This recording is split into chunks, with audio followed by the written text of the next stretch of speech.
Are there more consistent hypocrites in government, environmental organizations, or Hollywood than those who claim the planet is in tremendous trouble and we all need to adjust our high-carbon lifestyles for something more minimalist and restrictive than those who turn around and live their own high-intensity carbon lifestyles? Think Leonardo DiCaprio speaking out about the threat of climate change and rising sea levels at the UN, then borrowing a massive diesel fuel guzzling yacht from his Emirati friend. But even worse than virtue-signaling celebrity hypocrites are politicians who do the exact same thing. And the reason it's so much worse is politicians are the ones that have the power to punish those of us who actually have zero issue with burning fossil fuels, because we know that helps humans flourish and makes life better for all. And frankly, there are no bigger hypocrites in this manner than the city councillors under the Vision Vancouver banner down at Vancouver City Hall, as they implement their Greenest City Action Plan that vows to end all fossil fuel use within the city by 2050. Crazy, I know. But take Councillor Andrea Reimer just for an example. There is no bigger crusader against natural resources than her. So of course she's adamantly opposed to the Kinder Morgan pipeline, as all visionistas are behind Mayor Robertson on this one.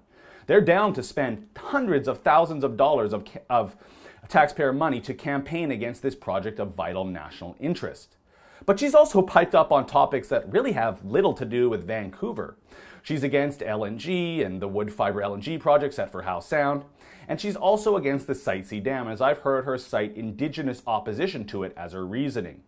But someone needs to tell Councillor Reimer that Site C is the only way the city can get to their plan to eliminate fossil fuels. But I do digress. Because I was randomly scanning this order paper question filed by Conservative MP Dan Albus requesting information on the speaking contracts given out by Global Affairs Canada to individuals asked to participate in speaking engagements around the world. And when you know it, Andrea Reimer's name popped up with 2 trips all the way halfway across the globe to Ireland and Austria.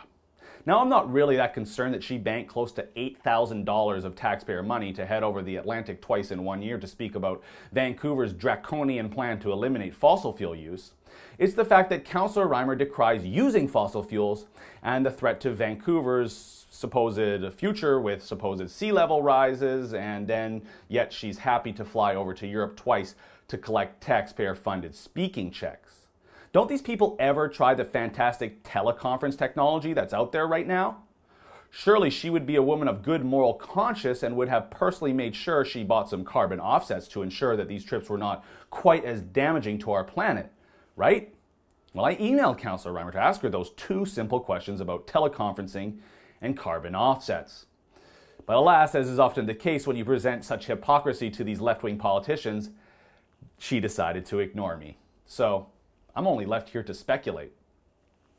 This is just one of so many examples of why Vision Vancouver and their grasp of control over the city of Vancouver needs to end. They need to go. Get them out of here. The damage is getting too great. So take this one other example of nuttiness and completely bizarre behavior from Councillor Reimer and Vision Vancouver. Back in 2014, Councillor Reimer brought forward a motion to City Council that would officially acknowledge the City of Vancouver is on unceded Indigenous land.